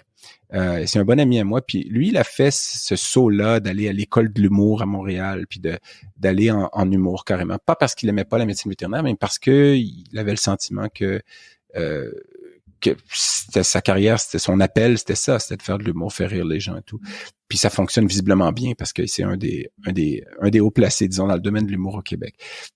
Et après, je connais aussi une oncochirurgienne en Ontario qui s'appelle Sarah Boston, qui est donc, elle a fait une résidence en chirurgie des petits animaux, et après, elle a fait un fellowship en chirurgie oncologique au Colorado. Donc, elle est surspécialisée. Elle est une des chirurgiennes qui coupe, qui arrache, qui coupe des maxillaires, des orbitectomies, qui enlève 8 côtes sur un chien, qui fait des chirurgies de ouf, on va le dire à la française, mais qui a un intérêt à faire de l'humour. Puis elle a commencé à faire du stand-up en Ontario et tout. Et puis maintenant, elle a pris cette année une année sabbatique pour faire ça, pour faire l'école de l'humour à Toronto, en Ontario et tout. Alors qu'elle est hyper qualifiée pour être vétérinaire, puis couper des tumeurs, puis faire des choses que 99% des autres vétérinaires ne peuvent pas faire. Mais moi, je suis très verbomoteur, comme certains auditeurs peuvent s'en être rendus compte s'ils ont des oreilles. Et mon ami Eric, avec qui, parce que on parlait de hobby, puis je sais pas si c'est vers là qu'on s'en va. Mais si, complètement. Je te laisse y aller, okay. Parce que c'est la question que je t'aurais posée, donc je t'aurais demandé, et toi, le stand-up, du coup, non, mais le podcast, oui. Oui, voilà. Le stand-up, en fait, c'est drôle parce que Sarah Boston, qui est l'oncochirurgienne en Ontario, qui a pris une année sabbatique, entre guillemets, pour faire de l'humour, elle m'a demandé il y a 2 ans ou il y a 3 ans, avant le début de la COVID, il y avait un congrès qui s'organisait à Niagara, où il y a les chutes, là. Un congrès d'oncologie de la VSSO, c'est la Veterinary Society for Surgical Oncology, donc c'est l'oncochirurgie. Elle m'avait dit, j'organise le congrès et on va faire ce qu'on appelle un open mic. C'est un microphone sur la scène, puis les gens vont compter des blagues. Puis elle dit, est-ce que tu veux en faire partie? Fait que là, je dis, elle dit oui, parce que je sais que tu vas être bon. Fait que je dis, OK, je vais faire veux faire un bout. Puis là, je veux dire, il faut que je me mette à écrire des blagues, puis aller au microphone, puis tout ça. Puis je m'étais préparé mentalement. Puis finalement, ce congrès-là a jamais eu lieu à cause de la COVID. Mais il y a mon ami Eric, que je salue s'il écoute, puis je sais qu'il va écouter. Donc, salut Eric. On se voit demain. On a Bonjour Eric. Enregistrés, mais donc, Eric Normand Carmel, qui lui est radiologiste avec qui je travaille depuis plusieurs années, puis que je connais depuis la médecine vétérinaire. Puis lui et moi, on avait des discussions de corridor au travail ou dans les congrès à propos de tous les sujets possibles et imaginables. Et à chaque fois, je me disais, mais c'est intéressant. Puis je pense que il y a le petit côté où il faut avoir la prétention de croire que peut-être que cette discussion-là aurait pu intéresser plus que lui et moi. Et je l'ai jamais trop eu, mais en même temps, je suis verbomoteur et je parle fort. Alors je me suis dit, pourquoi pas? Puis on s'est parlé il y a peut-être 5-6 ans de ça. Hey, on pourrait faire un podcast vétérinaire. Puis les deux, on a dit oui, c'est une bonne idée. Mais on est deux procrastinateurs finis, très occupés avec des enfants et tout. Alors on l'a pas fait. Là, la COVID arrive. Je dis, Eric, c'est le temps, là. Faut faire notre podcast. On en a parlé depuis longtemps. Oui. Bon, une année complète passe encore parce qu'on est des procrastinateurs finis. Je sais que je me répète, mais c'est important de le dire. Puis nos deux conjointes sont hyper organisées. Puis bon, il y a un lâcher-prise qu'elles doivent affronter à chaque jour qui passe.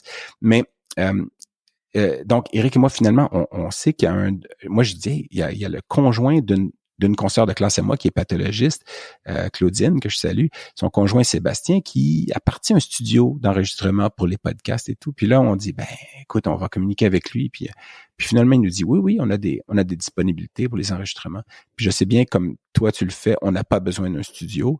Mais nous, j'ai déjà, là, je te parle via mon microphone. Je me suis acheté l'année dernière de qualité pour...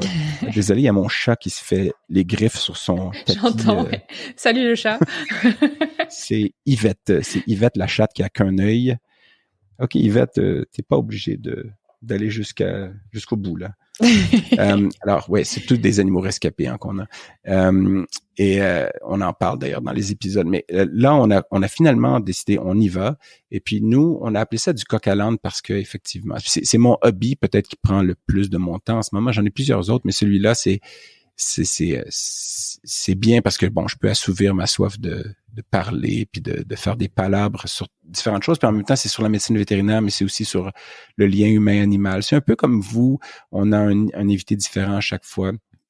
On essaie pas d'être drôle, mais on essaie de faire ça, d'être animé, de parler de différents sujets avec des invités qui sont pas tous vétérinaires. On a aussi des aides-soignants, des TSA, ce qu'on appelle les techniciens en santé animale. Demain, par exemple, on a quelqu'un qui appartient à une fondation pour former des chiens pour assister les gens qui ont des stress post-traumatique, autisme, etc. On a quelqu'un qui est un sociologue qui a fait l'étude, la vaste étude sur la santé, si on veut, santé psychologique des vétérinaires au Québec. On a un vétérinaire de grands animaux d'animaux de bovins laitiers qui a qui a récemment reçu le prix qui est un peu le prix de mérite suprême de l'Ordre des médecins vétérinaires du Québec, donc, et que je connais depuis longtemps. Donc, on a des invités variés, on essaie d'avoir des sujets variés, puis c'est vraiment, moi, je suis fébrile comme un enfant dans un magasin de bonbons quand on enregistre, parce que c'est un plaisir renouvelé à chaque fois de faire connaître ces gens-là aussi. Tout ça, c'est pour ça que je t'avais rejoint d'ailleurs au début un peu, parce que je vois que toi, tu fais une carrière en com, puis je suis à moitié jaloux, à moitié parce que il y a des choses que tu fais que je sais que je serais pas bon pour faire ça. Mais parler puis essayer de, véhiculer de l'information, j'ai une certaine facilité. Est-ce que je le fais bien? Je crois pas. Je me suis réécouté puis je suis agaçant. Je parle trop, j'interromps constamment. Ça m'a forcé à aller passer des tests en neuropsychologie d'ailleurs. Mais donc c'est thérapeutique pour moi aussi. Voilà, on y vient. Ouais, c'est drôle le sujet de se réécouter. Je pense que c'est bien de le faire parce que du coup, on identifie quand même qu'il y a certains tocs de langage ou des choses à corriger, mais en même temps, c'est quand même pas facile. Non, puis déjà, je sais, en fait, mes amis savent tous que je parle trop. Je le sais aussi, mais quand on s'écoute, là, on en a la vraie idée. Là, on réalise à quel point, c'est parce que c'est complètement, c'est ahurissant combien de fois j'interromps, je je pars sur des sujets qui, je diverge constamment. Puis bon, je pense que les auditeurs à ce stade-ci ils savent depuis la minute 2 probablement. Mais ceux qui sont restés jusqu'ici se rendent compte que c'est pire. Mais tu vois, moi je vais diverger aussi parce que tu vois, t'as parlé de mérite et toi aussi t'as obtenu un mérite du CIQ là. J'aurais bien voulu que tu parles déjà de l'ordre des médecins vétérinaires du Québec pour qu'on ait un peu un espèce de parallèle et puis ton implication professionnelle, je pense, parce qu'elle est quand même assez forte. Ouais, ça aussi, j'ai un peu diminué quand même mes participations à divers comités, mais je l'ai fait beaucoup. J'ai été dans beaucoup de comités au Québec, sur des associations aussi, comme la Veterinary Cancer Society, donc à l'extérieur du Québec. Je suis aussi consultant sur le VIN, le Veterinary Information Network. Ça, c'est pas un comité, c'est autre chose, mais c'est une application qui me plaisait. Ça fait quand même depuis 2003 que je fais ça. Le prix du CIQ, j'allais dire, je sais pas pourquoi ils me l'ont remis, dans le sens où je sais pas si j'étais le meilleur candidat. Non, pour vrai, je pense que quand je suis allé au microphone ce soir-là, quand ils me l'ont remis, je me suis pas... C'est pas le syndrome de l'imposteur. Peut-être, là, je veux dire, visiblement, c'est pas probablement ça, mais je me suis demandé, est-ce que je suis vraiment la meilleure personne ou est-ce qu'ils avaient pas le choix puis ils ont pensé à moi à la dernière seconde? Puis après, c'est parce que j'avais quitté le comité administratif à ce moment-là de l'Ordre des médecins vétérinaires du Québec après 2 mandats. Puis ça a coïncidé avec c'était à l'automne 2019 qu'ils m'ont remis ce prix-là, qui en général est remis à un vétérinaire qui s'est impliqué beaucoup auprès de l'ordre justement l'ordre des médecins vétérinaires du Québec ou l'ordre des professions, en tout cas dans différents comités comme ça. J'aimais le faire, je le fais moins maintenant, puis je vais probablement recommencer à le faire.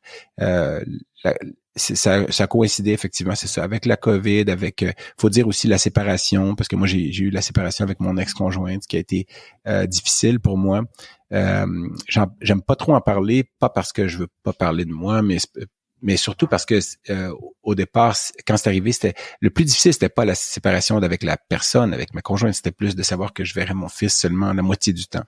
Lui, il avait 5 ans à ce moment-là. Puis moi, de savoir que mon fils de 5 ans, je le verrais plus 100% du temps, je le verrais seulement 50% du temps. Donc, je l'aurais une semaine sur 2. Pour moi, ça me détruisait. Là. C'était une des plus grandes incompréhensions que j'ai eues d'ailleurs dans cette période-là, c'est quand on était en médiation, puis on rencontrait au Québec, bon, ça peut être un avocat, mais c'était un notaire dans ce cas-là, un notaire. Puis ce qu'elle m'avait dit, c'était que si je l'ai 50% du temps, faut quand même que je paye moins à la mère, parce que si je l'avais, mettons, juste une fin de semaine sur 2, là, faudrait que je lui donne plus de sous. Ce qui est tout à fait logique, parce que ça veut dire qu'elle l'a plus souvent, donc ça lui coûte plus cher prendre soin de l'enfant. Mais moi, dans ma tête, j'étais comme, donc, pour l'avoir plus souvent, ça me coûte moins cher. J'étais comme, c'est illogique, parce que pour moi, ce que je voulais, c'était l'avoir plus souvent. Puis, il y avait une illogique de calcul de dollars qui fonctionnait pas du tout avec mon désir d'avoir mon fils plus souvent. Puis tu sais, de toute façon, il n'y a jamais eu de conflit réel entre mon ex-conjointe et moi. On est en bons termes.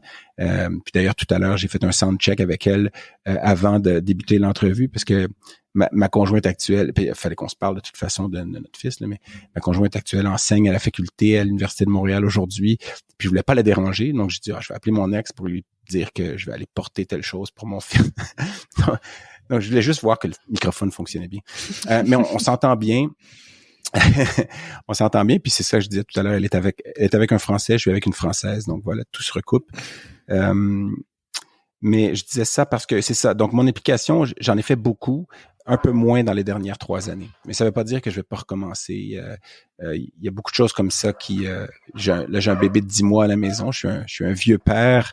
La plupart de mes confrères me disent soit que je suis courageux ou que je suis fou, mais après je suis en amour avec ma conjointe et notre fils de toute façon. Alors pour moi, il y a pas d'argument. Parce que tu dis que t'es un vieux, mais je pense que personne, je sais pas si tu veux préciser ton âge ou pas au micro. Ouais, j'ai pas de honte à dire que je suis né dans les années 60, mais à la toute fin quand même. Mais non, j'ai 53 ans. Mais à l'intérieur, évidemment, je reste très jeune. Puis je pense que ce qui aide à ça, d'avoir des enfants en bas âge, ça aide beaucoup. Ça nous fait réaliser qu'on est vieux, parce que c'est pas facile quand ils se réveillent la nuit, le matin. Mais aussi, c'est de travailler dans la structure où je travaille, parce que étonnamment, ça a un lien avec la médecine vétérinaire, mais de travailler, de voir, parce que on est une grosse structure. Il y a souvent des étudiants vétérinaires qui viennent en stage, des techniciens, techniciennes qui viennent en stage. Et ces jeunes personnes-là qui ont dans la début vingtaine, qui sont nés maintenant après 2000 et qui viennent en stage avec nous, ben ça nous garde jeunes. Puis moi, quand j'ai ces gens-là, pour moi, j'ai encore leur âge. Là. Dans ma tête, j'ai encore leur âge. Là. Faut pas trop que je me regarde dans le miroir, mais sinon, moi, mentalement, puis quiconque écoute notre podcast s'en rendra compte, j'ai pas beaucoup vieilli. Là.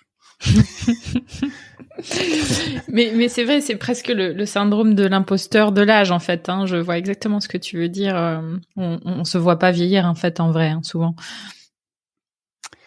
Non, on voit vieillir les autres. Hein. C'est drôle parce que j'étais, pour vrai, je suis allé à un congrès d'oncologie il y a 2 semaines aux États-Unis. Ça faisait 3 ans qu'il n'y en avait pas eu. Puis je suis arrivé là-bas, puis là j'ai vu certaines personnes. Je dis, oh mon Dieu, lui a beaucoup vieilli dans les 3 dernières années. Par contre, lui ou elle a l'air d'avoir rajeuni. Puis il y a des gens, c'est beaucoup de gens que j'avais pas vus depuis 3 ans, des oncologues américains, tout ça.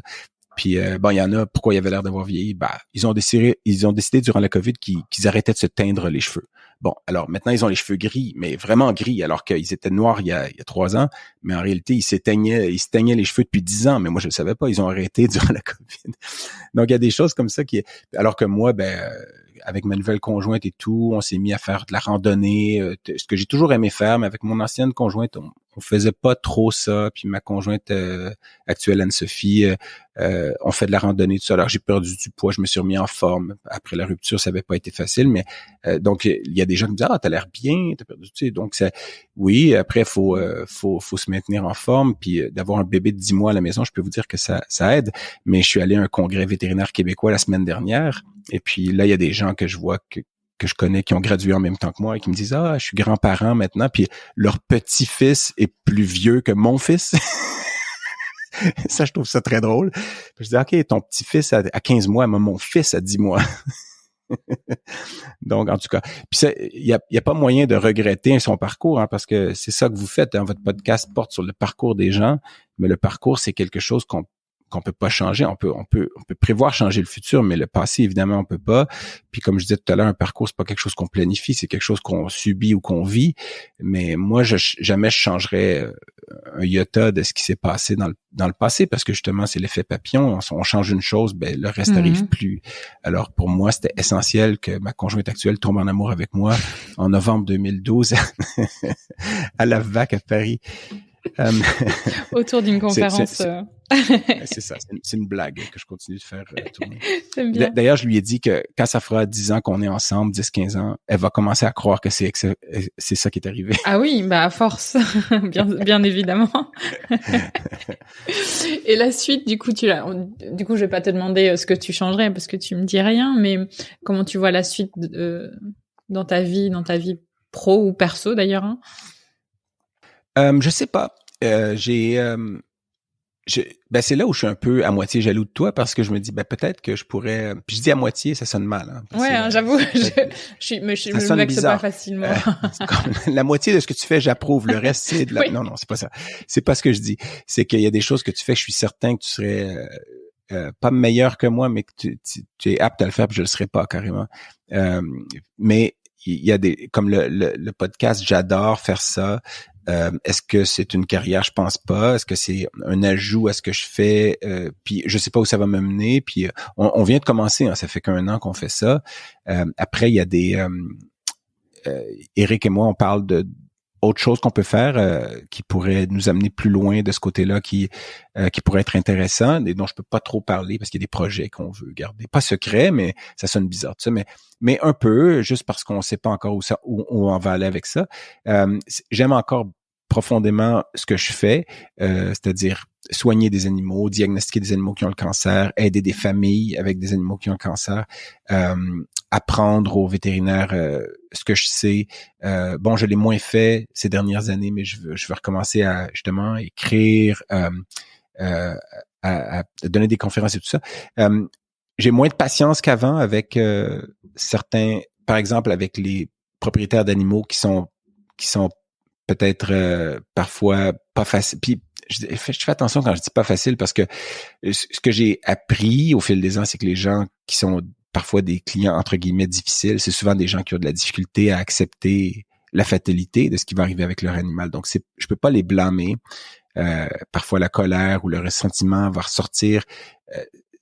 Il s'est mal exprimé, peut-être. C'est des sentiments qui sortent mal. Mais j'ai moins de patience avec les gens qui sont fondamentalement méchants.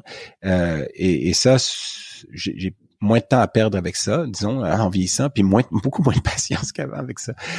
Donc, il y a des fois où je me dis, ce genre de personnes-là, j'ai pas besoin de voir ça dans mon quotidien. Donc, il y a ça qui parfois m'agace un peu. Mais sinon, je pense que j'ai 53 ans. Je sais pas jusqu'à quel âge je vais pratiquer la médecine vétérinaire. Hein. Tu sais, l'âge de la retraite, pour moi, est pas proche, mais je sais pas de quoi le futur est fait, en fait. Moi, je vais continuer. J'ai des enfants qui sont trop jeunes pour prendre la retraite, de toute façon, pour penser à la retraite. Ça, c'est une erreur de faire des enfants pas une erreur, jamais je dirais ça, mais faut quand même réfléchir au futur. Puis, donc, faut que je reste en forme et tout. Mais pour moi, c'est ce que je fais et plus, puis avec des choses qui sont pas encore 100% établies dans quel angle ça va aller. Mais je sais pas si je le dis bien, parce que j'ai déjà réfléchi à est-ce que je pourrais pas, puis je pense que t'as travaillé pour le pharmaceutique aussi. Je me trompe? Oui, c'est bien ça, ouais. Il y a des choses comme ça auxquelles j'ai pensé par le passé, et puis par la force des choses, en étant spécialiste, on se fait parfois courtiser par certaines compagnies pour soit être expert à propos d'un produit ou quand il y a des lancements et tout, ou sinon il y a des choses comme ça qui pourraient m'intéresser. Mais les options sont, évidemment, on a la chance d'avoir une profession, je pense, qui nous ouvre des horizons qui sont beaucoup plus grands que ce que notre quotidien nous apporte au jour le jour quand on réfléchit à ce qu'on pourrait faire. Puis c'est un peu aussi, d'ailleurs, ce que le sociologue avec qui je vais parler demain, un de nos invités de demain, parce que nous, on enregistre 3 épisodes à la fois, lui, ça faisait partie des questions comme est-ce que vous pensez que vous allez continuer à faire la même chose dans 1 an ou dans 5 ans? Puis les réponses étaient souvent assez élevées, que la réponse était non. Non, je pense pas que je vais faire exactement la même chose. Je suis désolé, le chat continue de faire ses griffes. Yvette. Salut Yvette. Bon. Elle a qu'un œil, mais elle voit bien ce qu'elle veut faire, par contre. Donc c'est ça. Je pense que je crois que le futur nous apporte des surprises parfois. Puis si on croit que c'est la bonne chose à faire, faut y aller. Faut se donner à 100%. Puis si on croit qu'on a les aptitudes pour ça, faut foncer. On est très versatile comme animal. J'aime dire que quand même on est un animal dénaturé là, mais il reste, puis c'est pas moi qui l'ai dit, c'est Vercors là, mais j'ai emprunté les mots, mais il reste qu'on est plus versatile que ce qu'on croit. Yvette, arrête. Ça, je le laisse. Je vais dire, ne coupez pas ce morceau, j'adore. Je ferai pas de publicité pour Zoetis, mais elle a reçu une injection de Solensia récemment, puis ça semble lui faire très bon effet, très très actif. Alors, vous pourrez solliciter Zoetis pour cet épisode. Oui, ça marche. On transmet. Ce sera l'annonceur de l'épisode. Lorimier, ok. Et mais du coup, toi, tu t'épanouis grâce justement au fait que tu fais déjà beaucoup de choses différentes. Au-delà tu allies pro-perso, t'as ton podcast, t'as tes comités, t'as le fait que tu fais des conférences, etc.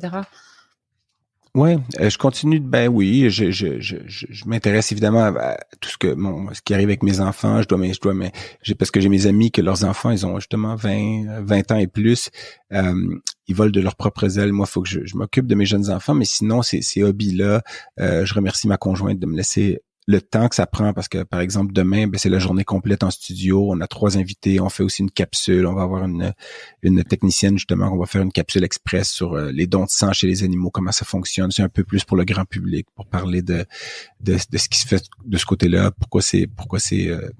comment ça fonctionne, les groupes sanguins du chien et tout. Donc, on passe la journée complète en studio. C'est pas évident. On a un bébé de 10 mois à la maison. Donc, je la remercie de me donner cette flexibilité-là. Puis elle-même, l'année dernière, elle m'a payé des cours de tournage sur bois. Elle savait que j'aimais. Mon père a toujours travaillé le bois, puis moi je voulais faire du tournage sur bois. Elle m'a payé un cours. Après, il a fallu quand même que j'y aille à ce cours-là plusieurs soirs durant l'hiver. Dans la neige montréalaise, j'allais prendre mon cours de tournage sur bois. Donc j'ai fait des petites choses comme ça que je veux continuer à faire. Éventuellement, j'aimerais ça avoir un atelier. Elle a fait ces choses aussi. Donc oui, voyager, faire des randonnées, c'est tous les hobbies. Je pense qu'il y a un épisode de notre podcast pour ceux qui veulent écouter du coq à l'âne. Il y a un épisode, celui avec Sophie Leonelli, qui est une vétérinaire, une récente graduée, où le sujet, en gros, porte sur les hobbies, puis comment on doit continuer à faire nos hobbies. Elle, c'était à propos de comment il faut continuer à le faire même quand on est à l'école véto. Donc, par exemple, elle avait fait une allocution aux jeunes étudiants vétérinaires qui entrent à l'école alors qu'elle terminait, puis ce qu'elle leur disait en gros, c'est OK, il faut prendre le temps.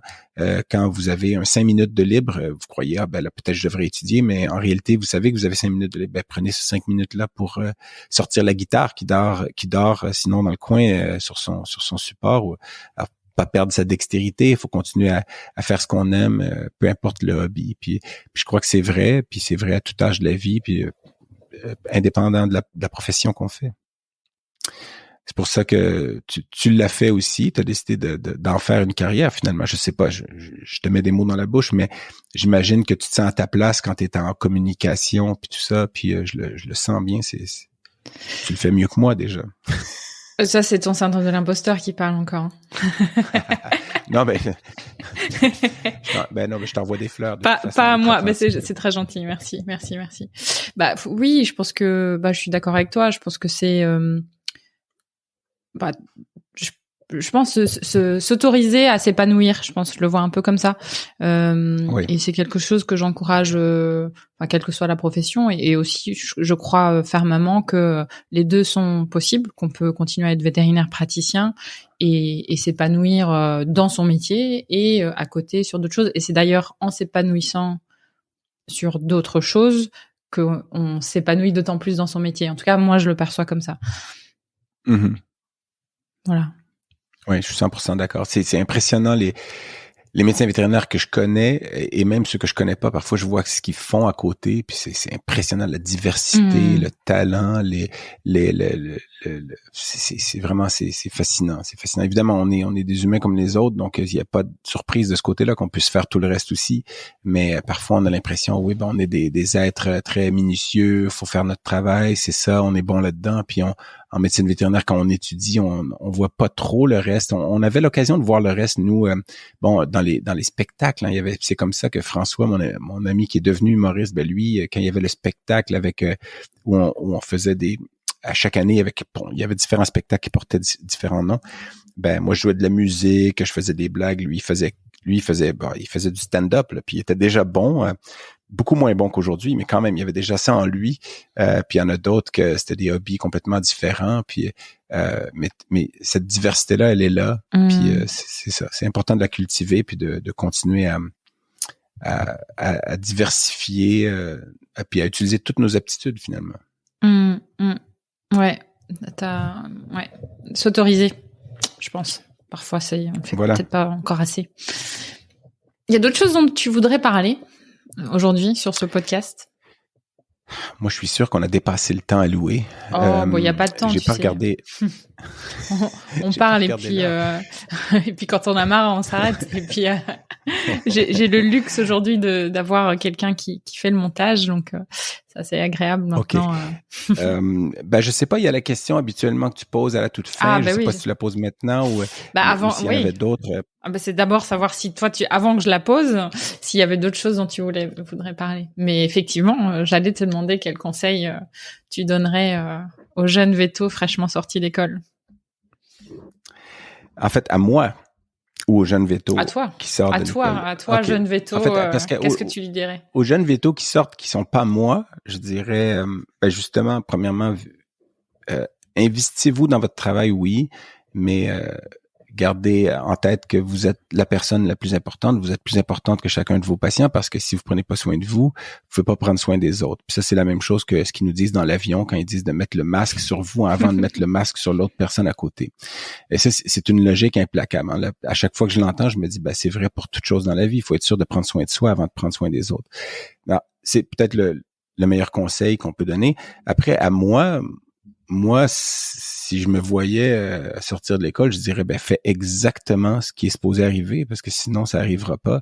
Parce que c'est en entrevue que j'avais vu un humoriste bien connu au Québec, en tout cas, qui était passé à travers un divorce et tout. Puis quand il se faisait demander est-ce que il y a des choses que tu changerais, ben il disait il y a rien que je peux changer parce que si je change une chose jusqu'au jour où mon fils naît, ben mon fils naît peut-être plus. Puis je peux pas changer ça parce que je peux pas vivre en imaginant qu'il est pas là. Puis je l'avais entendu, puis je suis comme ben c'est 100% logique. Donc la même logique s'applique à moi. Je peux rien changer parce que sinon je suis pas où je suis aujourd'hui, puis j'ai peut-être pas mes deux garçons de deux mères différentes rencontrés de façon très différente. Mais alors pour moi le conseil à ce moment-là, c'est ben vis ta vie, fais du mieux que tu peux à chaque fois. Puis il va y avoir des échecs puis des réussites. Puis tant que les réussites font plus que compenser pour les échecs, ben en gros t'as réussi quoi. Tu sais, il faut que la colonne une vie, c'est un équilibre. Je parlais tout à l'heure des deux extrêmes. J'essaie de me tenir au milieu, mais c'est sûr qu'il va y avoir des plus et des moins. Il faut faire en sorte qu'à la fin il y a plus de plus que de moins, ou que les plus surpassent les moins. Puis à la limite, vivez avec des lunettes roses un peu, puis regardez les plus comme étant plus beaux que les moins. Donc puis c'est facile à dire, hein. C'est comme dire à quelqu'un, le bonheur, c'est toi qui le fais. Ben ouais, c'est pas toujours vrai. Il y a des gens qui naissent dans des situations où c'est très difficile. Puis à la limite, j'ai eu de la chance dans ma vie quand même. Je viens pas d'un milieu très aisé, mais après, mes parents ont travaillé fort, nous ont aidés, puis ils nous ont lancé un peu, puis il a fallu qu'on déploie nos ailes. Mais il reste que il faut quand même mettre toutes les chances de notre côté, travailler fort, prendre soin de soi, puis c'est ça. Je sais pas pourquoi je sonne si pseudo-philosophique un peu à la 2 centimes, là, j'allais dire à la 2 sous. Mais c'est ça, c'est des conseils un peu vagues comme ça que je me dirais juste, continue, fais ton chemin, puis concentre-toi sur le positif en prenant des leçons du négatif. Ouais. Ouais. C'est ce que tu voulais entendre? Et c'est là que je dis non, pas du tout. Voilà, exactement. Louis-Philippe, c'est ce que très, très, très déçu. On termine sur une note plutôt négative. Je sais pas quoi faire là. Le sponsor vient de nous lâcher. Zoétis se sauve. Revenez, Zoétis. Solensia. On va dire Solensia 3 fois. Solensia. Yvette, viens gratter, Yvette. Ben voilà, on a transité sur une touche plus humoristique. J'adore. Je sais pas s'ils vont le laisser ou pas, mais j'aimerais bien qu'ils le laissent. Il y a vraiment un monteur qui décide, là. C'est pas toi qui décide. Non, mais là, il déconne. On coupe, là. C'est pas bon, là. C'était bon jusqu'à ce qu'il dise... Pourquoi il a dit Solensia 3 fois? Ça fait 4 maintenant. Ça fait 4 fois qu'il dit Solensia. Merde, ça fait 5. Cessez de dire Solensia 6. Il y a que moi qui compte. Bon, là, je pars sur une dérape. Tu vois, c'est ça. Ça, c'est... J'en ai mal aux abdos, tu vois. Et je sais plus... Bon, mais c'est bon, fais l'exercice. C'est bon. Oui, parce que j'ai pas pu aller courir parce que j'enregistre le podcast, tu vois. Donc, heureusement, je vais pouvoir dîner ce soir. Je ne me rappelle plus du tout j'allais dire quelque chose, sûrement de pas c'est mon objectif. Voilà, tu voulais pas que je rebondisse. Voilà, exactement. Constant. C'était sûrement pas très pertinent ou pas très intelligent. Sinon, je m'en rappellerai, bien sûr. Et je te repose la question si tu aimerais rajouter quelque chose maintenant que t'as répondu à cette question. Je sais pas. Je pense que j'ai toujours l'impression d'avoir tout dit parce que j'ai trop dit, mais dire trop, ça veut pas dire avoir tout dit.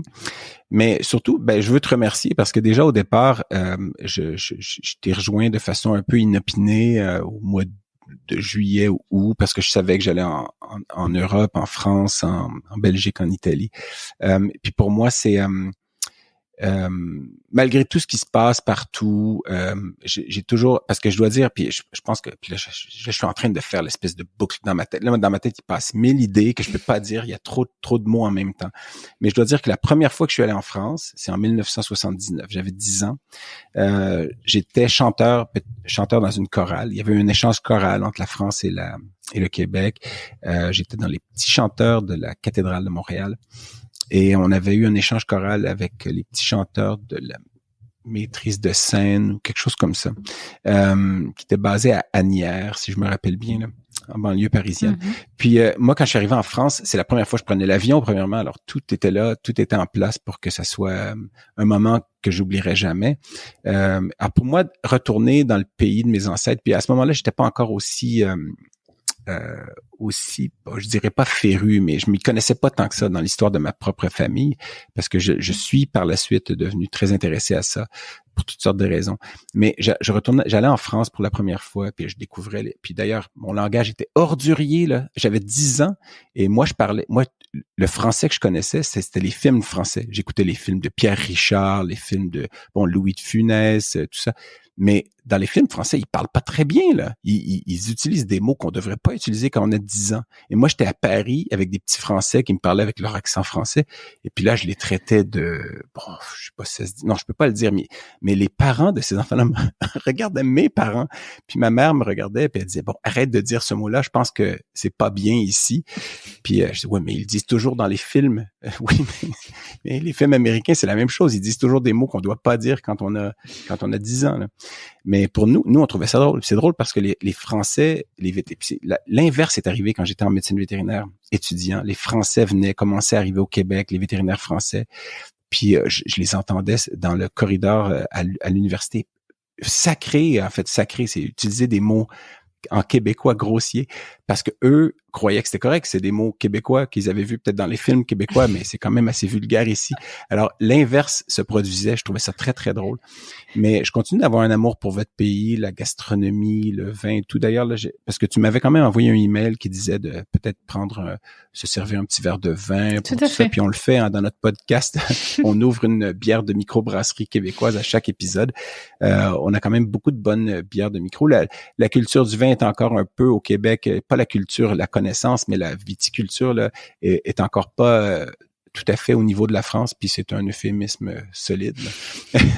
Mais on a quand même quelques bons vins. D'ailleurs, il y a des vins québécois qui se retrouvent dans des restos étoilés de Paris là, en ce moment. Puis je les nommerai pas parce que ça fait trop de commanditaires pour un seul épisode. Mais peut-être comme il est long, on peut peut-être le couper. Hein, puis... mais pour moi, c'était un plaisir. Puis après, quand je suis retourné par la suite. Je suis retourné d'ailleurs en 1995 comme étudiant vétérinaire. Je suis allé passer un mois dans le Gers avec un médecin vétérinaire français qui s'appelle Marc Obadi-Ladrix, qui est maintenant à la retraite et que je salue s'il écoute votre podcast. Puis ensuite, j'ai passé 2 semaines dans le bout de Montpellier à Lunel avec Dr Merten, dont le fils est vétérinaire aussi et connaît ma conjointe personnellement, parce que c'était une bizarre de boucle qui s'est faite quand on s'est rencontrés. Puis après ça, comme conférencier en 2012. Alors pour moi, la France a toujours eu cet attrait-là, ça l'a encore. Puis maintenant, j'ai d'excellentes raisons d'y retourner. Ma conjointe est française, mon fils le sera éventuellement quand il aura la double nationalité. Alors je suis très content de t'avoir rejoint puis de participer aujourd'hui à votre projet. Puis j'espère éventuellement qu'on vous rendra l'appareil, c'est-à-dire qu'on t'interviewera toi ou Marine sur notre podcast. Nous, on enregistre en studio, mais il y a toujours moyen de faire des exceptions. Sinon, vous prenez l'avion, on est à peine à 6 heures de vol, 6-7 heures de vol de chez vous. Alors. Voilà, on viendra en duo, on sera un petit balado du coq à l'âne avec grand plaisir. Excellent. Puis il y a une clinique en France qui s'appelle Clinique vétérinaire du coq à l'âne, je crois dans le sud. Je m'excuse auprès d'eux d'avoir un peu utilisé l'expression aussi. Je pense qu'ils existaient avant que notre podcast existe, alors on les salue. Après, ceci dit, l'expression existait sans doute avant leur clinique, donc oui, bon. Oui, définitivement. On les salue également. Bon, super. Et si les gens veulent alors déjà, bien sûr, on va mettre le lien vers ton podcast. Je les encourage à aller voir, et d'ailleurs qu'ils peuvent visionner le podcast sur Facebook. Moi, je suis allée le voir. Oui. Pas tous les épisodes sont en vidéo, okay. Mais tous les épisodes sinon sont sur Spotify, Apple Podcast, Google Podcast, toutes les plateformes de podcasting standard.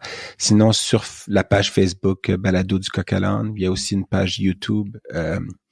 Balado du coq à l'âne, mais elle n'a pas beaucoup de trafic parce qu'on est difficilement trouvable en fait sur YouTube, mais question d'algorithme, il faut qu'on travaille là-dessus. Mais sinon, c'est ça, les gens, évidemment c'est en québécois, encore plus que mon accent actuel. Donc écoutez, Solange te parle pour mieux nous comprendre. écouter ses conseils. Là. Alors je confirme, mais c'est pas c'est pas aussi pire. En tout cas, je les ai pas tous écoutés, mais ça va. J'avais quelques craintes avant de t'interviewer en me disant bon j'espère que voilà ça va pas être trop vite et trop trop québécois, mais non ça va. J'ai adapté. T'as adapté, ok. Bon, mais regardez ce dont je te parle d'abord. On mettra le lien. On mettra le lien, voilà, exactement. Parce qu'il n'y a pas de sous-titres, hein, du coup, je précise. Bon, ok. Peut-être qu'il devrait. Hein. Ça, c'est une chose que je trouve particulièrement frustrante, c'est quand on voit un film québécois en France avec des sous-titres. Mais en même temps, je comprends. Vous avez plus de difficultés à nous comprendre que nous, on a de facilité à vous comprendre. Ça, je l'ai dit à l'envers, c'est une double négation étrange, mais il reste que on utilise effectivement des tournures de phrases, des contractions, et parfois certains mots, on dirait presque que c'est pas de l'allemand, mais c'est comme s'il y avait 5-6 mots collés ensemble qui font un seul mot. C'est comme ça à l'oreille que ça sonne. Les Français qui arrivent au Québec ont beaucoup de difficultés avec ça, mais on finit par s'habituer, puis on mange 2-3 poutines, puis on comprend tout après. Mais donc, ouais. Mais non, j'allais dire, je fais attention quand même quand je vais en France, je fais attention, mais malgré tout, je me fais regarder, puis mais c'est quoi cet accent? Puis là, ils comprennent plus parce que j'essaie de l'enlever un peu. Donc, ouais.